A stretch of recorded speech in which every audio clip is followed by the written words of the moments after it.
नमस्कार दोस्तों, top stock विश्लेषक में आपका स्वागत है। आज हम बात करेंगे इरेडा कंपनी के बारे में। दोस्तों, वीडियो चालू होने से पहले एक छोटी सी रिक्वेस्ट है। अगर आप हमारे चैनल पर नए हैं तो प्लीज़ चैनल को सब्सक्राइब करें, साथ ही साथ वीडियो को लाइक करें और वीडियो को अंत तक देखें। बिकॉज मैं stock recording video financially, business और टेक्निकल तीनों चीज़ों का एनालिसिस करके आप तक पहुँचाता हूँ। थोड़ा ये कठिन काम है स्टॉक मार्केट में ऐसे स्टॉक को ढूंढना जो तीनों कंडीशन मीट करते हैं। दोस्तों, थोड़ी सी मेहनत लगती है, इसलिए मैं चैनल को सब्सक्राइब करने के लिए बोलता हूँ।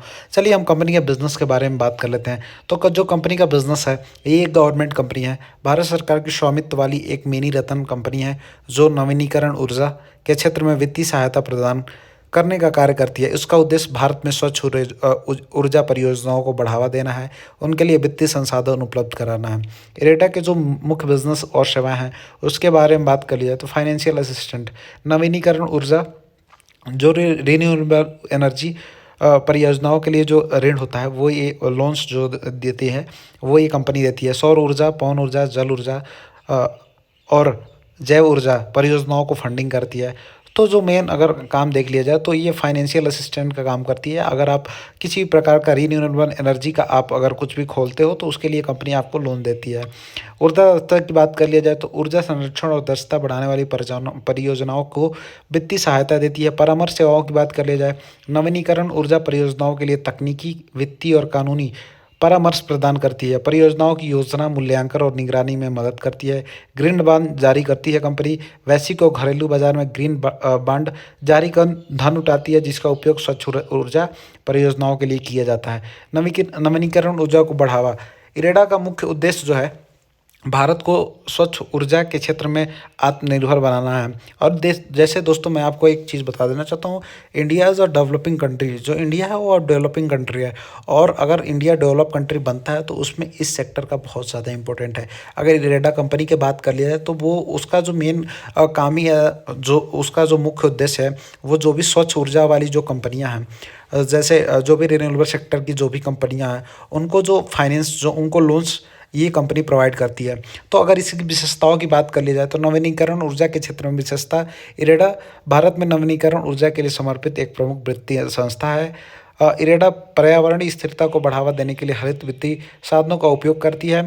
स्वच्छ ऊर्जा, भारत को 2030 तक 500 गीगावाट नवीनीकरण ऊर्जा क्षमता प्रदान करने में मदद करती है। इसका मुख्यालय जो है ये नई दिल्ली में है और ये गवर्नमेंट कंपनी है, और ये ऊर्जा मंत्रालय के अधीन में कार्यरत है। आगे चलते हैं हम दोस्तों कंपनी के, अगर हम कंपनी के बिजनेस बारे में बात कर लिए, अब कंपनी के फाइनेंशियल की बात करते हैं। तो अगर अभी बात करिए तो इसका अभी लेटेस्ट Q3 का रिजल्ट आया है, उसके बारे में हम बात कर लेंगे। अगर कंपनी का मार्केट कैपिटलाइजेशन की बात करिए तो 58,835 करोड़ के आसपास कंपनी का जो मार्केट कैपिटलाइजेशन है। करंट प्राइस अगर बात कर लिया 219 के आसपास है। 52 हाई लो की बात कर लिया 310, हाई है लो 103 है। स्टॉक पी 40.7 के आसपास है। बुक वैल्यू 34.7 के आसपास है। ROC 9.30, ROE 17.3% के आसपास है। फेस वैल्यू 10 रुपये के आसपास है। तो आगे हम बात करते हैं दोस्तों, क्वार्टरली रिजल्ट पे चलते हैं, वहाँ पे सारी चीज़ें हमको समझ में आएंगी। अगर कंपनी के रेवेन्यू की बात कर लीजिए, जो लेटेस्ट क्वार्टर का रिजल्ट आया है, यहाँ पे कंपनी का रेवेन्यू बढ़ता हुआ नजर आ रहा है। अगर नेट प्रॉफिट पे बात करते हैं तो यहाँ पे अगर आप देखते हो तो लास्ट ईयर के सितंबर क्वार्टर से आप कंपेयर करते हो तो यहाँ लगभग 100 करोड़ से ऊपर का कंपनी का नेट प्रॉफिट इंक्रीज होता हुआ दिख रहा है। यहाँ पे अगर ग्रॉस एनपीए की बात करते हो तो ये एक फाइनेंस की कंपनी है, तो ग्रॉस एनपीए, नेट एनपीए बहुत ज़्यादा जरूरी है कंपनी का देखना। तो यहाँ पे देखते हो तो 2.19% के आसपास ग्रॉस एनपीए है। ये 4% के आसपास कभी रहता था, कभी क्या, अगर हम देख लें तो ये दिसंबर 2022 की बात है। तो कंपनी ने अपने जो ग्रॉस एनपीए और नेट एनपीए में बहुत ज़्यादा इंप्रूव किया है। यहाँ पे नेट एनपीए कंपनी का थोड़ा सा डिक्रीज हुआ है, बट 1.04% के आसपास कंपनी का जो नेट एनपीए है। आगे हम बात कर लेते हैं P&L स्टेटमेंट की। दोस्तों P&L स्टेटमेंट में अगर जाते हो, टीटीएम में जाते हो तो हाईएस्ट एवर सेल कंपनी का निकल के नजर आता हुआ दिख रहा है। यहाँ पे कंपनी का अगर नेट प्रॉफिट देखते हो तो यहाँ कंपनी का नेट प्रॉफिट भी हाईएस्ट एवर निकल के नजर आता हुआ दिख रहा है। कंपनी ऑलमोस्ट जब से डाटा अवेलेबल अगर 2015 से, तो ऑलमोस्ट कंपनी 2015 में कंपनी का जो था वो जो नेट प्रॉफिट था वो 272 करोड़ था।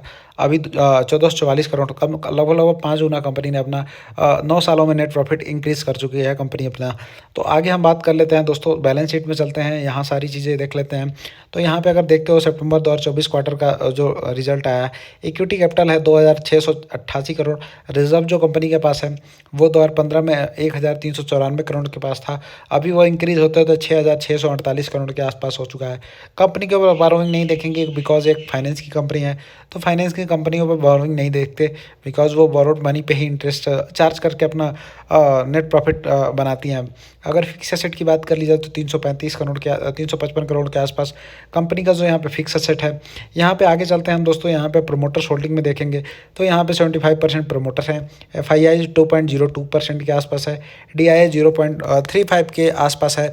तो यहाँ पे थोड़ा सा सितंबर 2024 के क्वार्टर में आपको देखने को मिल रहा है कि यहाँ पे FIIs ने जो है अपना थोड़ा स्टेक कम किया है, बट DIIs ने भी साथ ही साथ थोड़ा सा अपना स्टेक कम किया है और ये सारा निकल के पब्लिक के पास किया है।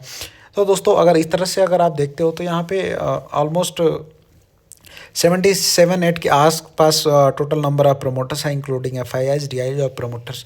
और अदर देन दैट उसके बाद जो है मैक्सिमम पब्लिक के पास है। तो इस तरह से दोस्तों हमने कंपनी का बिजनेस के बारे में बात कर ली, फाइनेंशियल क्वार्टरली रिजल्ट, P&L की बात कर ली, शेयर होल्डिंग पैटर्न की बात कर ली। अब हम मूव करते हैं टेक्निकल चार्ट पैटर्न पे, और यहाँ पे सारी चीज़ें समझ में आ गई। अब हम टेक्निकल चार्ट पैटर्न पे मूव करते हैं, वहाँ से जो टेक्निकली जो प्राइस है वो हमको निकल के आएगा, कंपनी कहाँ तक जा सकती है। तो दोस्तों इसमें दो मेजर स्ट्रेटजी पे मैं आपको चीज़ें दिखाऊंगा। सबसे पहला अगर आप देखोगे तो यहाँ पे आपको एक ट्रेंगल चार्ट पैटर्न बनता हुआ नज़र आएगा। आपको मैं जस्ट दिखाना चाहता हूँ, यहाँ पे एक ये आपको ट्रेंगल चार्ट पैटर्न बनता हुआ नज़र आएगा। और यहाँ पे कंपनी जो है ऑलमोस्ट यहाँ पे जो कंपनी है वो ऑलमोस्ट इस वाले एरिया के पास ब्रेकआउट दे चुकी है। तो यहाँ पे अगर देखो दोस्तों, सबसे पहले मैं बता, जो पहला फॉल होता है ट्रेंगल चार्ट पैटर्न में, ये जो पहला फॉल है ये बड़ा होना चाहिए, दूसरा थोड़ा उससे कम होना चाहिए, तीसरा उससे कम होना चाहिए, चौथा सबसे कम होना चाहिए, और यहाँ पे जो ब्रेकआउट होना चाहिए with green candle heavy volume के साथ। तो अगर यहाँ पे देखते हो तो ग्रीन कैंडल के साथ हैवी वॉल्यूम के साथ यहाँ पे ब्रेकआउट हुआ, पहला कंडीशन तो ये हो गया। तो इस हिसाब से अगर टेक्निकली टारगेट के आसपास जाते हो तो यहाँ से कंपनी ने ब्रेकआउट दे दिया, और जो करंट प्राइस पे कंपनी ट्रेड कर रही है, यहाँ से अगर ऊपर की तरफ कंपनी जाती है तो ऑलमोस्ट कितने परसेंट गेन मिलता हुआ नज़र आ रहा है, ऑलमोस्ट 310 के आसपास जो लाइफ टाइम हाई है, 42% के आसपास ये गेन मिलता हुआ आपको नज़र आ रहा है। इसको गेन मिलने में थोड़ा टाइम लग सकता है, लेकिन जो दूसरा जो मैं टेक्निकली चार्ट पैटर्न बताता हूँ उसमें थोड़ा बहुत जल्दी टारगेट अचीव होने के चांसेस हैं। लेकिन इसमें मेरा कोई रिकमेंडेशन नहीं है, जो भी आप करेंगे अपने फाइनेंशियल एडवाइजर से पूछ के करेंगे, अपने नॉलेज के हिसाब से करेंगे, मेरे कहने पे केवल सीखेंगे, दोस्तों तक शेयर करेंगे, दोस्तों को भी सिखाएंगे, खुद सीखेंगे। तो यहाँ पे अगर दोस्तों अगर आप देखोगे तो यहाँ पे एक थोड़ा सा आपको कफ थंडल पैटर्न का सिमिलरिटी मिलता हुआ नज़र आएगा। तो ये जो आपका कप है, ये कप आपको मिल रहा है, ये कप का हैंडल है, यहाँ पे ब्रेकआउट दिया, फिर कंपनी ग्रीन नीचे आ गई। तो यहाँ से अगर टेक्निकल टारगेट की बात कर लोगे तो ऑलमोस्ट जितना ये टॉप से कंपनी यहाँ पे जो मेजर रेजिस्टेंस वाला एरिया है, यहाँ से जितना कंपनी नीचे के साइड गई है, वहाँ पे अगर यहाँ ये जस्ट आपको उठा के एज इट इज़ यहाँ पे रख देना है, और जो कंपनी अभी जिस प्राइस पे ट्रेड कर रही है उस प्राइस से आपको ऑलमोस्ट देखना है कि कंपनी कितना ऊपर जाते हुए दिख रही है। तो अगर यहाँ पे देखते हो दोस्तों तो ये ऑलमोस्ट कंपनी जो है 22% के आसपास ऊपर जाते हुए दिख रही है। तो दोस्तों हो सकता है ये टारगेट बहुत जल्दी अचीव हो जाए, 42% वाले में थोड़ा टाइम लगे, बट वो भी अचीव होगा, ज़रूर होगा। और जैसे कंपनी परफॉर्मेंस दे रही है, टेक्निकल अच्छा है, कंपनी का बिजनेस अच्छा है, फाइनेंशियल अच्छा है, तो टेक्निकल चार्ट पैटर्न के हिसाब से टेक्निकल टारगेट निकलने में बहुत ज़्यादा टाइम नहीं लगता। बट मेरा इसमें किसी प्रकार का रिकमेंडेशन नहीं है दोस्तों, मेरा केवल पर्पज़ आपको सिखाना है। आप मेरा वीडियो देखते रहिए, सीखते रहिए। मिलते हैं नेक्स्ट वीडियो में। अगर चैनल को सब्सक्राइब नहीं किया तो प्लीज़ सब्सक्राइब कर लीजिए। आज के लिए बस इतना ही। Thank you. जय हिंद, जय भारत।